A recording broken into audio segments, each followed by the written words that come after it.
Assalamualaikum warahmatullahi wabarakatuh. Kembali lagi di channel Radio Horor. Untuk kisah kali ini ada sebuah cerita dari tulisannya Lentera Merah. Dan untuk kisah yang akan saya bawakan kali ini sebuah kisah yang berjudul Tahajud. Dan sebelum kita lanjut ke ceritanya, tekan dulu tombol like video ini dan jangan lupa tekan juga tombol subscribe channel ini.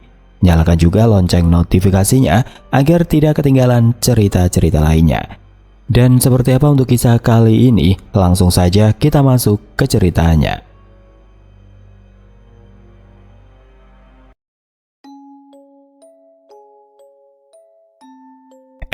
Ada ular lewat. Mira mengangkat kepala dari buku tulis lusuhnya. Kelas 3 SD ini selalu ramai, tapi kali ini berbeda. Semua mata tertuju padanya. Mana ularnya? Sari pura-pura menoleh ke sana kemari. Itu, Joko menunjuk Mira sambil terkikik. Matanya kayak ular berbisa. Gelak tawa meledak. Mira menunduk. Jemarinya meremas pensil hingga putih.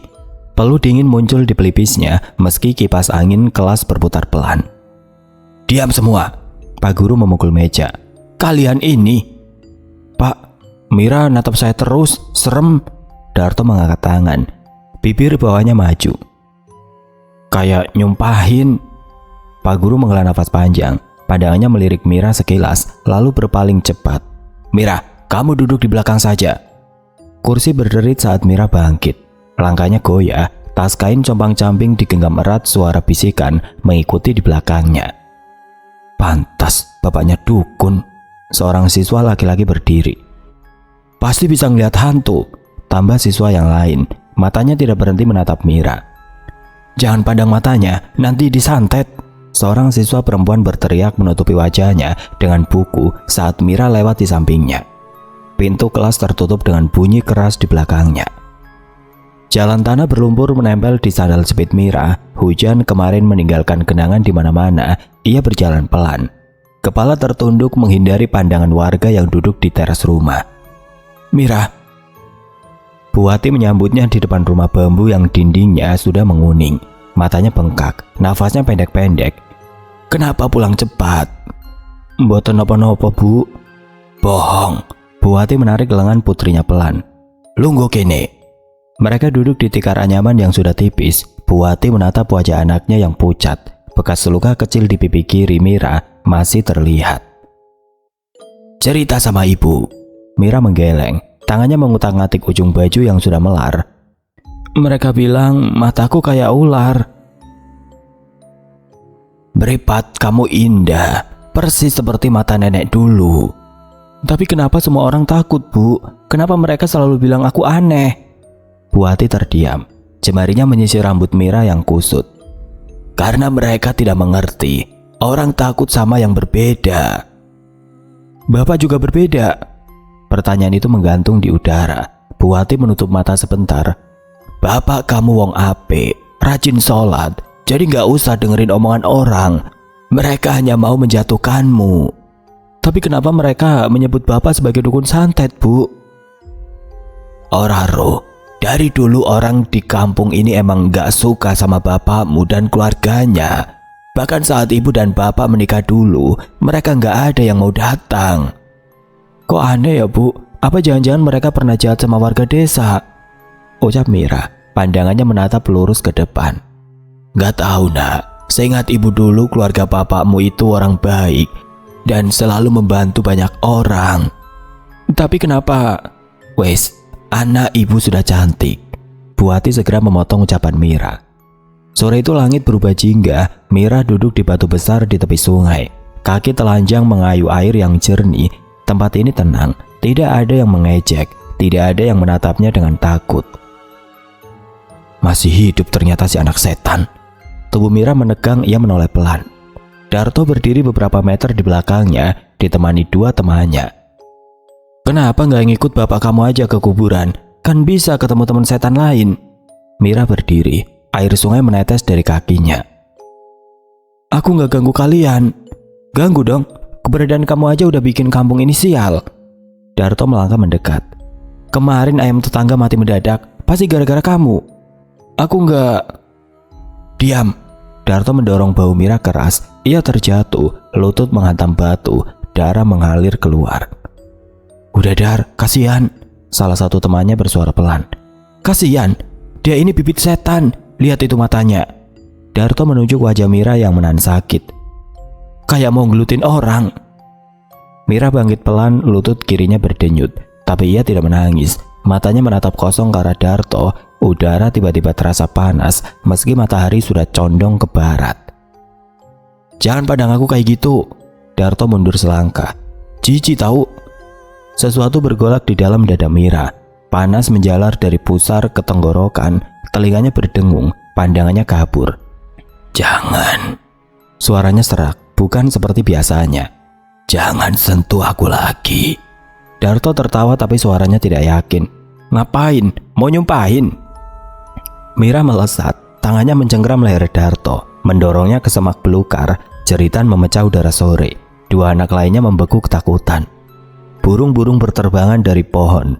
Air sungai beriak tanpa angin. Dunia seperti menahan nafas. Kemudian hening.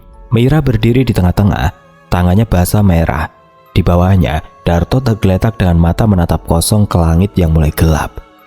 Mira memejamkan mata, tubuhnya bergetar hebat. Ia menunduk lalu menjerit, jeritan yang membelah keheningan desa. Keesokan pagi, kampung geger. Aparat desa berdatangan, warga berkerumun di sekitar lokasi kejadian. Bisikan menyebar seperti virus. "Katanya kerasukan." Suara itu memecah keheningan. "Mustahil anak sekecil itu bisa bunuh orang dewasa," tambah seseorang yang lain. "Pasti ajaran dari keluarga bapaknya," bisik seorang yang lain. "Aku yakin anak ini calon dukun." Mira duduk di balai desa, matanya bengkak dan tangan gemetar. Kepala desa bertanya berkali-kali, tapi jawabannya selalu sama. "Saya nggak ingat apa-apa, Pak. Saya cuma duduk di sungai, terus semuanya gelap." Bu Hati memeluk anaknya erat, matanya menyiratkan ketakutan yang tidak terucap. Ia tahu sesuatu telah bangun dalam tubuh anaknya. Sesuatu yang tidak bisa dijelaskan hanya dengan kata marah. "Bu, bukan aku yang membunuh Darto." Mira menatap wajah ibunya. Air mata mengenang di kedua bola matanya. "Ibu percaya kamu, Nak. Ibu tahu kamu baik." Tapi di dalam hati Bu Hati bergetar. Ia ingat suaminya dulu, mata yang sama, kekuatan yang sama, namun suaminya dulu bisa menahannya dengan ibadah dan sholatnya. Malam itu Bu Hati bangun dari tidur gelisahnya. Ia berjalan tertatih ke kamar Mira, putrinya duduk di pojok, menatap lantai dengan mata kosong. "Mira, Nak." Bu Hati mengeluarkan mukena putih dari lemari, kain yang sudah memudar tapi masih bersih. "Sholat yuk, sama ibu pakai ini." Mira menatap mukena itu, tangannya hampir bergerak lalu berhenti. "Aku gak butuh Tuhan, Bu." "Jangan bicara seperti itu, Nak. Tuhan gak pernah datang waktu aku dipukuli, ditendang, dihina." Suara Mira dingin.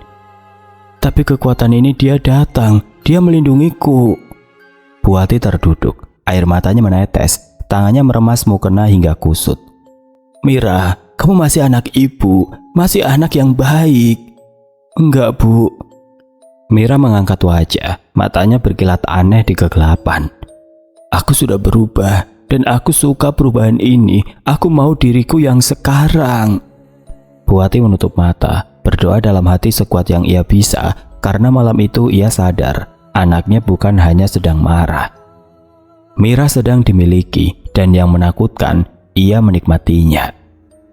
"Mira, tolong ambilkan air dari sumur. Embernya retak sedikit, pelan-pelan saja." Bu Hati memegangi perutnya yang perih. Wajahnya pucat seperti kertas kusam. Keringat dingin membasahi pelipisnya meski pagi masih sejuk. Mira melirik ibunya sekilas, lalu mengambil ember tua tanpa sepatah kata. Langkahnya berat keluar rumah, kaki telanjang menyentuh tanah berpasir yang lembab. Kabut tipis masih menggantung di kebun belakang. Di sumur tua, suara bisikan mengalir dari balik semak-semak. "Itu dia si anak setan. Katanya bunuh Darto, tapi nggak ditangkap. Kesurupan, serem banget." Ember hampir lepas dari genggaman Mira, kerikil melesat mengenai punggungnya, disusul tawa yang bercampur ketakutan. "Aduh," pekik Mira saat sebuah batu mengenai punggungnya. Tawa nyaring terdengar dari arah belakang. "Dasar penyihir." Anak-anak itu lari terbirit-birit saat Mira menoleh, matanya menatap tajam ke semak-semak yang bergoyang. Sambil menimba air, bayangannya terpantul di dasar sumur. Mata redup, rambut kusut, dan sesuatu yang mengintip dari dalam. Nafasnya berat, seperti nafas orang lain. "Aku bukan anak dukun," ucap Mira lirih. Matanya masih menatap pantulan wajahnya di cermin. "Ibu bilang bapak baik, rajin sholat, tapi aku pasti bukan anak dukun. Mereka semua salah." Malam hari Mira duduk termenung di teras rumah, memandang langit malam yang sudah mulai gelap, seperti kain hitam yang menyelimuti langit. "Mira," Bu Ati berdiri di ambang pintu, tangan gemetar memegang kusen. "Sholatlah nak, ibu mohon, untuk ketenangan hatimu." "Apa gunanya?" Mira menjawab dingin. "Kalau Allah sayang, kenapa ayah pergi? Kenapa orang kampung ini kayak setan semua?" Bu Ati menarik nafas panjang, air matanya hampir tumpah. "Aja ngono nak, iblis memang kalau kamu biarkan, amarah jadi pelindung." Mira melengos. "Iblis lebih adil dari manusia, dia datang waktu aku dihina." Malam itu Bu Ati menggelar sajadah lusuh di sudut ruangan. Suaranya lirih membaca ayat demi ayat, tubuhnya gemetar karena demam. Mira duduk di pojok lain, memeluk lutut, menatap jendela yang terbuka. Angin menerpa tirai compang-camping membentuk bayangan aneh di dinding bambu. "Ya Allah, jangan ambil anakku dalam keadaan begini." Suara Bu Ati melemah. "Bimbing dia kembali." Lampu minyak berkedip, angin mendesir keras, pintu terbuka sendiri dengan bunyi berderit, gemersik seperti langkah kaki terdengar dari atap seng. "Ibu, dengar nggak?" Mira berbisik. Bu Ati menatap langit-langit berlubang. "Iya, sudah malam, tidurlah." Tapi Mira tidak bisa tidur. Dalam mimpinya ia berdiri di ladang ilalang tinggi yang bergoyang tanpa angin. Di kejauhan sosok hitam dengan mata merah mengangguk. Tidak ada suara, tapi pikirannya mengalir masuk. "Jangan tolak aku. Mereka yang menyakitimu harus merasakan." Mira terbangun, keringat membasahi tubuhnya. Bekas luka gores segar di tangan kanannya. Ia menatapnya lama sebelum bangkit dan keluar rumah. Di pinggir desa, tawa keras terdengar dari gubuk tua, tempat remaja nongkrong. Mira berjalan ke sana, seperti diseret sesuatu yang tidak terlihat. 4 remaja laki-laki bermain kartu di atas tikar sobek. Salah satunya menunjuk Mira. "Loh, ini yang bunuh Darto. Mau nambah korban?" Gelak tawa pecah. Mira berdiri tidak jauh dari mereka, menatap mereka dalam diam. "Diam aja nih, gak takut ya? Kita rame-ramein juga bisa." Yang lain berdiri, dagu teramat sombong. Sesuatu mendesak dari dalam dada Mira. Dunia melambat. Suara menjadi gema bergaung. Tangannya bergerak sendiri saat batu besar menghantam kepala remaja yang sedang berdiri. Darah memercik ke wajahnya. 2 lainnya menjerit, 1 berlari, yang tersisa mendorong Mira, tapi tubuhnya terpental sendiri seperti diseret kekuatan tidak kasat mata. Mira terduduk, nafasnya memburu, tangannya gemetar, wajah basah darah orang lain, tapi hatinya kini sudah tenang. "Mira!" Bu Ati berlari, memeluk anaknya meski tubuh Mira berlumuran darah. "Kenapa kamu biarkan ini menguasai lagi? Kenapa nggak mau sholat?" Aku nggak tahu, Bu." Suara Mira serak. "Aku marah, nggak bisa nahan." Pemuda yang lain segera berlari meninggalkan tempat itu. "Lihat saja, aku akan laporkan kamu ke kepala desa." Bu Ati menangis. "Mereka akan datang, warga desa akan usir kita, atau lebih buruk." Malam semakin dalam, suara teriakan pecah dari luar rumah. "Bakar rumahnya, anak iblis. Bu Ati juga pasti tahu ilmunya." Obor menyala, memantulkan bayangan-bayangan besar di dinding. Bu Ati menggenggam tangan Mira erat. "Kita keluar lewat belakang, ke rumah Pak Arif. Dia satu-satunya yang mungkin bisa bantu." Mira mengangguk lemah, tapi dalam hatinya bara masih membara. Bukan hanya karena kebencian warga, ada sesuatu yang terus berbisik di telinganya. "Jangan dengarkan mereka. Mereka takut pada kekuatanmu dan kamu belum lihat semuanya." Mereka menyelinap keluar melalui kebun belakang. Rumput basah membasahi kaki telanjang mereka. Di kejauhan, rumah bambu mereka dikelilingi puluhan orang dengan obor dan golok. "Keluarkan anak setan itu. Kampung ini harus bersih." Bu Ati menarik Mira lebih cepat. "Jangan menoleh, terus jalan." Tapi Mira menoleh, matanya menatap kosong ke arah kerumunan. Beberapa orang mundur, merasakan tatapan dingin itu bahkan dari kejauhan. "Bu," Mira berbisik saat mereka berlari di antara pepohonan. "Kenapa aku bisa seperti ini?" Bu Wati terengah. "Ibu nggak tahu. Tapi dulu bapakmu juga punya kekuatan yang sama, namun dia memilih diam dan perbanyak sholat. Tapi warga justru memfitnahnya hingga akhirnya mereka membunuh bapakmu beramai-ramai." "Jadi benar, bapak sudah meninggal?"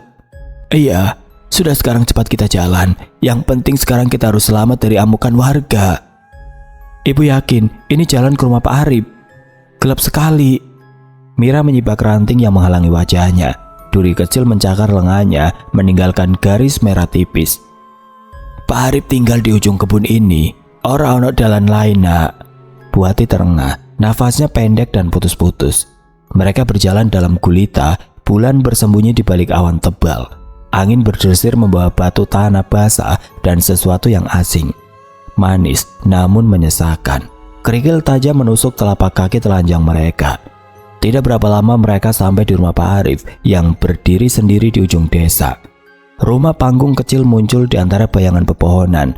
Lampu minyak masih menyala, menandakan pemiliknya belum tidur.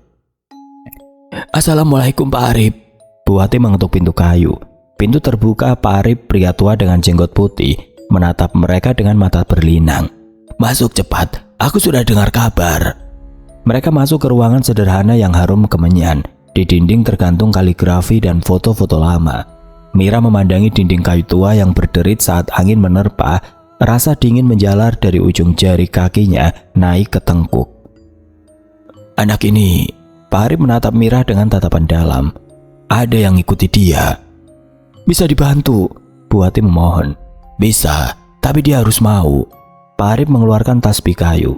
"Mira, kamu mau sembuh?" Mira terdiam. Dalam benaknya suara itu berbisik lagi. "Mereka mau melemahkanmu. Kekuatan ini hadiah, jangan sia-siakan." Aku takut hilang kekuatannya." Mira mengaku pelan. "Tanpa itu aku cuma anak lemah yang bisa dipukuli siapa saja." Pak Arif mengangguk paham. "Kekuatan sejati bukan dari amarah, Nak, tapi dari kedamaian hati." Bu Wati meremas tangan anaknya. "Pilih Mira sebelum terlambat." Di luar suara teriakan masih terdengar sayup. Obor-obor bergerak mencari. Mira menatap ke jendela, lalu ke ibunya yang menangis, lalu ke Pak Arif yang menunggu dengan sabar. Dalam dadanya kedua kekuatan bertarung. Satu menawarkan kekuatan tanpa batas, satu lagi menawarkan kedamaian yang mungkin tidak akan pernah ia rasakan. Dan malam itu dengan suara gemetar, Mira membuat pilihan yang akan mengubah hidupnya. "Pak Arif, aku mau sembuh. Aku melepaskan semuanya." Kali ini wajahnya penuh dengan tekad yang kuat. "Kalian bisa tinggal di sini sampai keadaan tenang." Pak Arif menutup pintu. "Tapi Mira, kamu harus melawan apapun yang bersemayam dalam dirimu." Ruangan sederhana dengan 2 tikar anyaman dan meja kecil. Pak Arif menyalakan lampu minyak tambahan. Cahayanya menari-nari di dinding, menciptakan bayangan bergerak yang membuat Mira gelisah. "Mira, tolong sholatlah." Bu Wati duduk di samping putrinya, tangan keriput menggenggam jemari yang dingin. "Hanya itu caranya, bukan marah, bukan melawan dengan kekuatan itu, tapi dengan sujud." "Ibumu benar, Mira. Hanya itu yang bisa membantumu saat ini. Semua akan kembali seperti semula jika kamu mau melawan apa yang ada dalam dirimu." Pak Arif memberikan penjelasan. Mira duduk membisu. Angin menggoyang dedaunan di luar, suara gemersik memenuhi keheningan. "Apa Tuhan masih mau dengar doaku, Bu?" Suaranya hampir berbisik. Bu Wati tersenyum tipis meski air mata mengenang di matanya. "Tuhan tidak pernah memalingkan wajahnya, yang berpaling hanya kita." Lama Mira termenung, jemarinya memainkan ujung baju yang compang-camping. Akhirnya ia bangkit perlahan, kaki gemetar menuju tempayan kecil di sudut ruangan. "Ayo Mira." Bu Wati menyodorkan gayung ke arah Mira. Air dingin perlahan mulai membasahi wajahnya saat berwudu. Tetes-tetes air jatuh dari dagunya, meninggalkan bercak gelap di lantai kayu. "Ini, gunakan mukena ibu." Bu Wati melepaskan mukena yang ia gunakan sejak tadi dan memberikannya kepada Mira. Mukena tua milik ibunya terasa berat di bahunya, kain putih yang sudah menguning, sobek di bagian ujung, tapi masih wangi sabun cuci. Allahu Akbar, suaranya bergetar, dadanya sesak, tapi ada kehangatan aneh yang mulai menyebar. Air mata jatuh tanpa ditahan saat ia ruku. Sujud pertama, keningnya menyentuh tikar kasar. Ya Allah, kalau Engkau memang ada, tolong aku. Saat bangkit dari sujud terakhir, angin keras tiba-tiba berhembus. Lampu minyak mati seketika, tirai jendela bergetar hebat seperti ada yang mengguncang dari luar. Bu, Mira menoleh ke belakang, tidak ada jawaban. Langkah berat terdengar dari sudut ruangan yang gelap. Mira berbalik, tapi tidak ada siapa-siapa. Hanya bayangan yang bergoyang-goyang tanpa sumber cahaya. Tubuhnya mulai kaku, dingin menjalar dari ujung jari ke seluruh tubuh. Nafasnya sesak, dadanya tertekan, matanya berkunang-kunang. Suara masuk ke telinganya, berat, tua, bergema dari dalam kepalanya sendiri. Kamu sudah membukanya, nak. Kamu tidak bisa menutupnya lagi. Aku kakekmu, ayah dari ayahmu. Mira jatuh terduduk, tubuhnya bergidik tidak terkendali. Dalam pikirannya, sosok lelaki tua berjenggot panjang muncul. Matanya hitam kelam, senyumnya dingin. Aku sudah lama menunggu ini. Ilmu itu ada dalam darahmu. Kau hanya perlu membuka jalannya. Tidak, Mira menggeleng keras. Aku tidak mau ini, aku ingin bebas. Tapi kau sudah membunuh. Kau sudah membiarkan kami masuk. Suara itu menggelegar di kepalanya. Doa tadi justru itu gerbangnya. Kami kembali melalui sujudmu. Mira menjerit. Tangannya mencakar lantai kayu hingga berdarah. Tubuhnya menggigil hebat, gigi bergemelutuk. Mira, astagfirullah. Bu Hati berlari masuk, tersandung di kegelapan. Mira meronta, suaranya berubah menjadi berat dan parau, bukan lagi suara anak kecil. Bu, tolong, keluarkan dia dari kepalaku. Pak Arif datang membawa tasbih kayu dan minyak wangi. Ia menyalakan lampu dengan tangan gemetar. La ilaha illallah, bismillahirrahmanirrahim, keluar. Suaranya lantang memecah keheningan. Mira terlempar ke dinding dengan bunyi benturan keras. Mukena putihnya robek, mulutnya menyebut nama-nama asing dengan jelas yang tidak pernah ia kenal. Samin, leluhur darah, pewaris utama. Pak Arif mempercepat bacaannya, keringat membasahi wajah tuanya. Bu Hati memegang tangan putrinya yang kejang-kejang. Kamu anak ibu, bukan anak kegelapan. Ingat Mira, ingat siapa kamu sebenarnya. Tubuh Mira mengejang seperti tersengat listrik, lalu terkulai lemas, nafasnya terputus-putus, matanya terpejam. Mata Mira terbuka perlahan, pandangannya buram, tapi sudah jernih. Bu, dia bilang aku anaknya, aku pewaris. Bu Hati mengangguk, air matanya mengalir deras. Iya, ayahmu memang bukan orang biasa. Dia keturunan Samin, penganut aliran lama. Tapi kamu bisa memilih, kamu masih bisa memilih, nak. Sama seperti ayahmu yang memilih jalan kebenaran, bukan jalan yang menyesatkan. Mira memeluk ibunya dengan sisa tenaga. Tubuhnya lemah, tapi hatinya terasa lebih ringan dari sebelumnya. Malam itu mereka tidak tidur. Pak Arif duduk di ruang depan. Al-Quran terbuka di pangkuannya, bibirnya bergerak tanpa suara. Bu Hati terus menggenggam tangan putrinya yang masih gemetar. Besok kita harus bawa kamu ke Ustadz Hafiz di kota. Pak Arif memecah keheningan. Dia satu-satunya yang bisa bantu. Ini sudah di luar kemampuan kami. Mira mengangguk lemah. Di dalam kepalanya suara lelaki tua itu masih berbisik samar, tapi tidak sekuat tadi. Seperti radio yang sinyalnya melemah. Kau tidak bisa lari. Darah tetap darah. Tapi kali ini ada suara lain, lembut dan hangat, seperti pelukan ibunya saat ia masih kecil. Kau bisa memilih, selalu bisa memilih. Mira menatap lampu minyak yang bergoyang pelan. Api kecil itu terus menyala meski angin kencang di luar. Seperti cahaya yang mulai ia rasakan di dadanya. Kecil tapi tidak padam. Bu, besok aku mau belajar mengaji lagi, kayak dulu. Bu Hati tersenyum. Untuk pertama kalinya dalam berminggu-minggu. Iya nak, kita belajar bersama-sama. Di luar suara jangkrik mulai terdengar. Awan bergeser, membiarkan bulan menyinari rumah kecil itu dengan cahaya lembut. Dan untuk pertama kalinya sejak kejadian di sungai, Mira tertidur tanpa mimpi buruk. Sudah siap nak?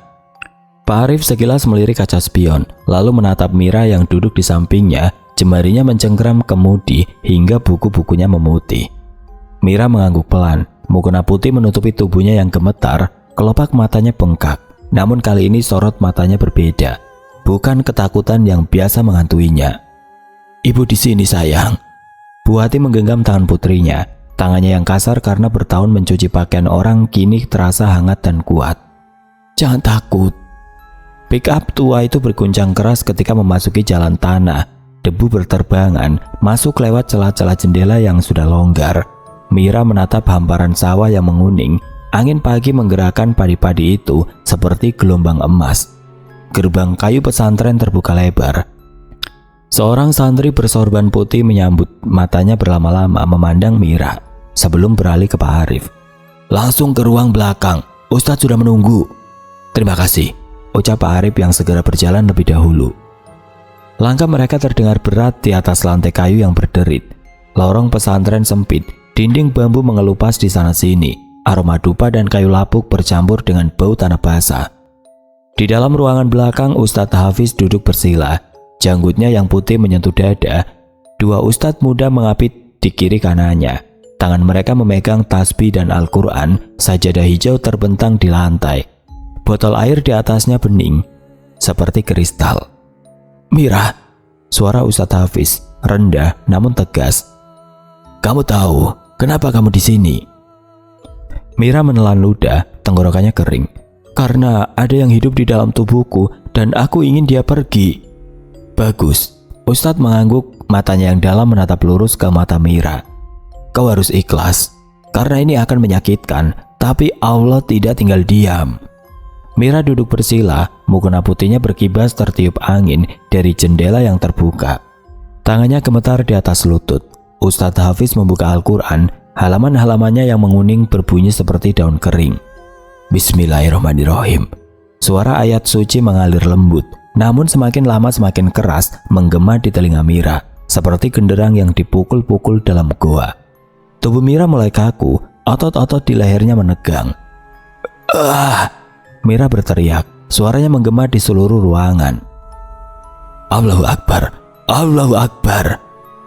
Di dalam tenggorokannya suara asing mulai muncul, bukan suara Mira, lebih dalam, serak, seperti logam yang bergesekan.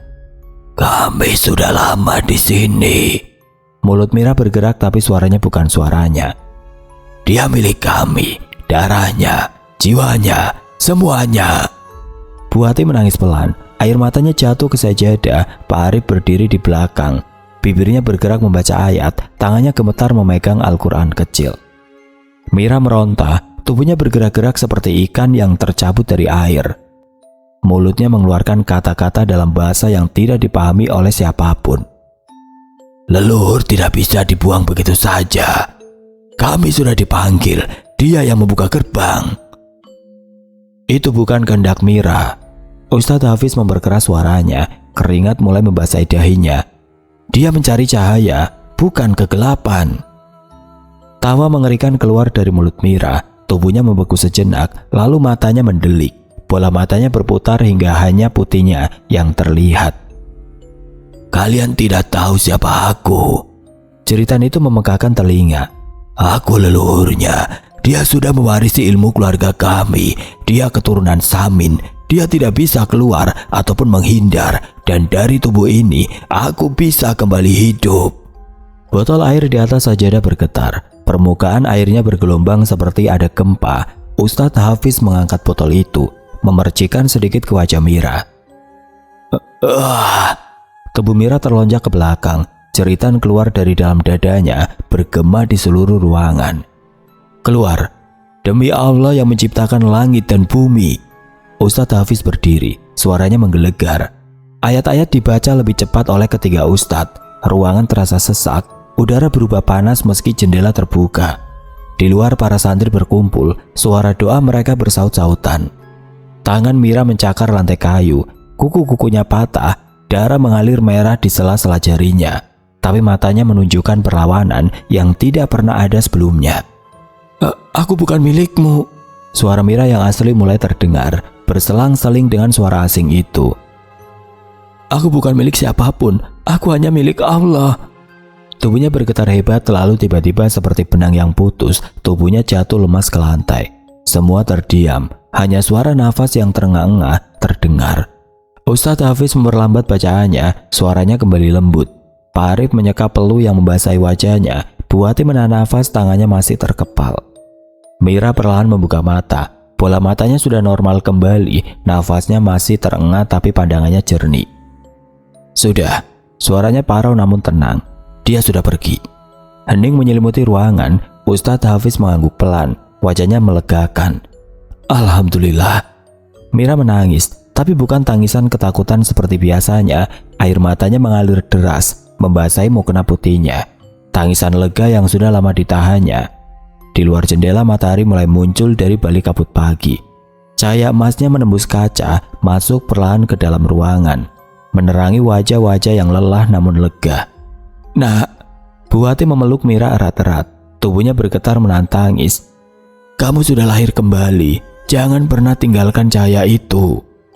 Mira menatap tangan ibunya yang memeluknya, lalu ke langit-langit ruangan yang kini tampak lebih terang. Aku mau belajar, Bu. Suaranya masih lemah tapi tegas. Belajar benar, belajar jadi manusia. Pak Arif menepuk bahu Mira dengan lembut.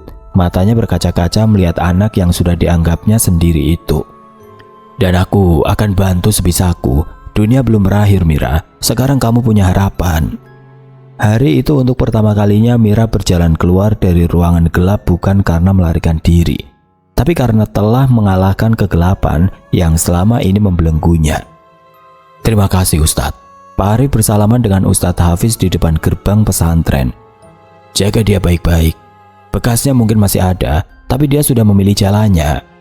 Mira duduk di samping Pak Arif. Mukena putihnya berkibar tertiup angin, wajahnya menghadap langit yang mulai cerah. Suara dari dalam tubuhnya sudah tidak terdengar, tapi jejak perjuangannya tetap terpahat dalam ingatannya. Bu, Mira memegang tangan ibunya. Aku tidak takut lagi. Bu Wati tersenyum, matanya masih sembab. Iya sayang, sekarang kamu bebas. Pick up tua itu melaju perlahan meninggalkan pesantren. Di belakang mereka, suara adzan subuh mulai berkumandang, menandai fajar baru dalam hidup Mira. Mira memilih cahaya, dan cahaya itu kini menjadi miliknya selamanya. Mira, kamu sudah siap. Ini buku-bukumu. Mira menoleh dari cermin kecil di dinding musola. Jilbab biru mudanya masih belum pas, terlalu kendor di satu sisi. Tangannya bergetar sedikit saat merapikannya. Sudah 3 bulan ia mengajar anak-anak mengaji, tapi tetap saja gugup setiap kali Bu Siti menyerahkan Al-Quran hijau tua itu. Siap Bu, hari ini saya belajar surat Al-Mulk kan? Iya, tapi ingat, kamu juga harus siap jadi guru ngaji kecil di sini. Anak-anak lebih suka kalau kamu yang ngajarin daripada saya. Bu Siti tersenyum sambil menyerahkan tumpukan Iqra bersampul merah jambu. Mira menerimanya dengan kedua tangan. Masih tidak percaya bahwa ia yang dulu dianggap kerasukan, kini dipercaya mengajar. Kenapa mereka lebih suka sama saya, Bu? Karena kamu paham rasanya jadi mereka. Anak-anak itu pintar, Mir. Mereka tahu siapa yang sungguh-sungguh dan siapa yang cuma pura-pura. Di luar musola suara ayam berkokok bersautan dengan tawa anak-anak yang bermain kelereng. Mira duduk bersila di bawah pohon mangga yang rindang menunggu azan asar. Jari-jarinya menyusuri ayat-ayat dalam Al-Quran kecil, bibir bergerak pelan mengikuti bacaan. Langkah kaki mendekat. Bu Wati muncul dari balik semak-semak sambil membawa rantang aluminium yang masih mengepul. Mira, besok kamu ikut ibu ke kota ya. Mira mendongak dari mushafnya. Ngapain, Bu? Pak Arif bantu daftarin kamu ke pesantren Tahfiz. Kalau Allah izinkan, kamu bisa belajar lebih dalam. Rantang itu Bu Wati letakkan di atas tikar pandan. Mira menutup Al-Qur'annya perlahan, jarinya masih menandai halaman yang tadi dibaca. Apa? Ibu yakin saya bisa?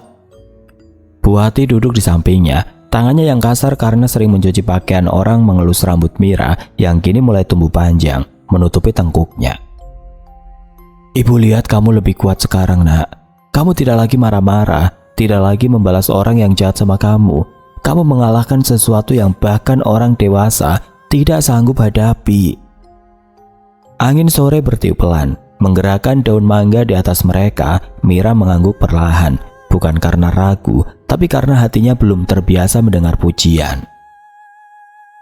"Ibu, saya masih sering takut loh, takut suara-suara itu balik lagi." "Wajar nak, kegelapan yang lama tinggal dalam hati kita kadang datang menyapa lagi. Tapi kalau kamu terus dekat dengan cahaya, dia tidak akan betah." Malam itu Mira duduk di teras rumah kayu mereka yang kecil. Bintang-bintang terlihat jelas tanpa gangguan lampu kota. Dulu, malam adalah waktu paling menakutkan baginya saat bisikan-bisikan itu datang. Sekarang keheningan malam justru menjadi teman. "Bu, aku kadang masih rindu suara itu. Aneh nggak?" Bu Wati yang sedang menjahit baju lusuh milik tetangga menoleh. Jarum di tangannya berhenti bergerak. "Nggak aneh, Mir. Kadang kita rindu sama hal-hal yang menyakiti kita karena kita sudah terbiasa. Tapi itu bukan berarti kita harus kembali ke sana." "Terus gimana dong, Bu?" "Ya kamu gantiin saja sama suara yang lebih indah. Suara bacaan Al-Quran, suara anak-anak ketawa, suara ibu manggil kamu makan." Mira tersenyum kecil, mukena putih di dalam kamarnya terlihat terlipat rapi di atas bantal. Malam itu ia kembali bangun untuk sholat tahajud, bukan karena takut, tapi karena ingin bicara dengan Allah. "Ya Allah, kalau aku bisa mulai dari awal, izinkan aku pakai hidupku untuk sesuatu yang lebih baik." 3 minggu kemudian Mira mulai membantu di madrasah kampung sebelah. Setiap pagi ia bersepeda melewati sawah dan kebun singkong untuk sampai ke sana.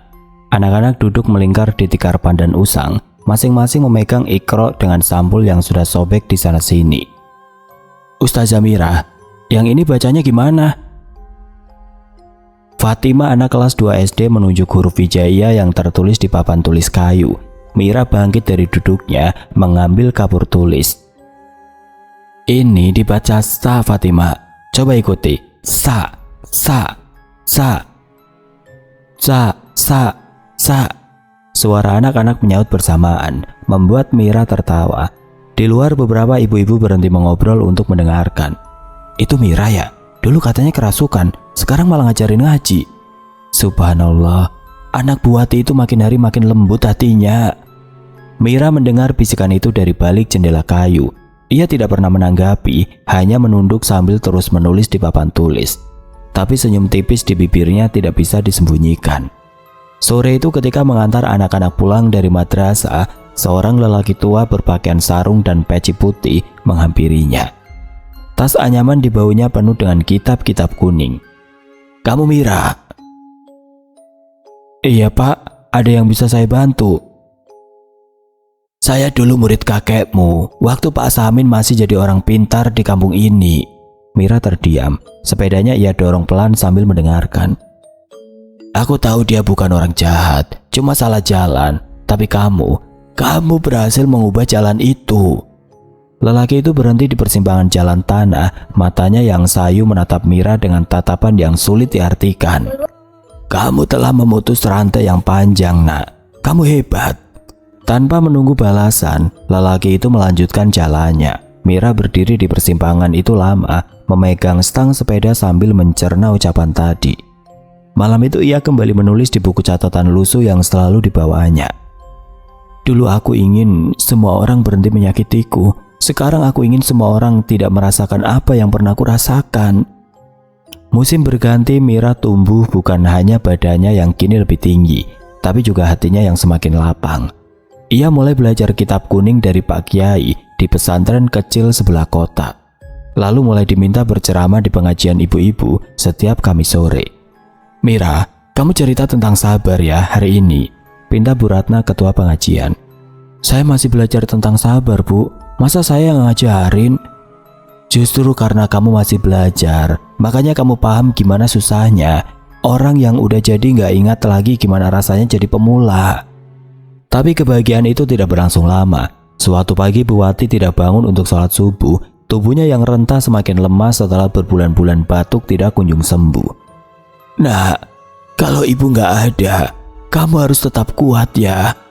Bu Wati berbisik dari tempat tidurnya yang hanya berupa kasur tipis di atas lantai kayu. Tangannya yang dingin menggenggam tangan Mira. "Jangan takut sendirian. Kamu gak sendirian, Mir. Allah dekat." Mira menangis di sisi ibunya. Air matanya jatuh ke selimut tipis yang menutupi tubuh Bu Wati. Tapi kali ini, ia tidak merasa putus asa seperti dulu. Doa-doa ibunya kini hidup dalam dadanya. "Ibu, aku janji akan teruskan semuanya. Aku gak akan biarkan yang gelap itu balik lagi." 3 bulan setelah Bu Wati wafat, surat penerimaan dari pesantren Tahfiz akhirnya datang. Warga kampung mengantarkan kepergian Mira dengan doa dan harapan. Di dalam kereta ekonomi yang penuh sesak, Mira duduk di dekat jendela. Al-Quran kecil pemberian Bu Siti masih setia di pangkuannya. Pemandangan sawah dan kebun tebu berlalu di luar jendela. "Bu, aku akan teruskan semuanya," bisiknya pada angin yang masuk lewat celah jendela. Kereta bergerak perlahan meninggalkan stasiun kecil di kampungnya. Cahaya matahari pagi menyinari wajahnya yang kini lebih tenang, lebih dewasa. Dan untuk pertama kalinya setelah bertahun-tahun, Mira melihat masa depan, bukan bayangan masa lalu yang selalu menghantuinya. Ia bukan lagi Mira, anak Samin si dukun yang kerasukan. Ia adalah Mira, hamba Allah yang tengah menapaki jalan menuju cahaya. Dan barang siapa yang Allah berikan petunjuk, maka tidak ada yang dapat menyesatkannya.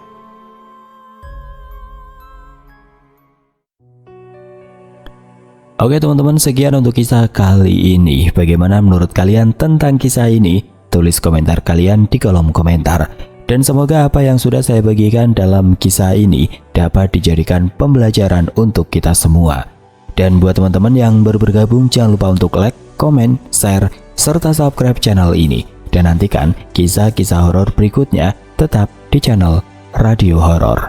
Wassalamualaikum warahmatullahi wabarakatuh.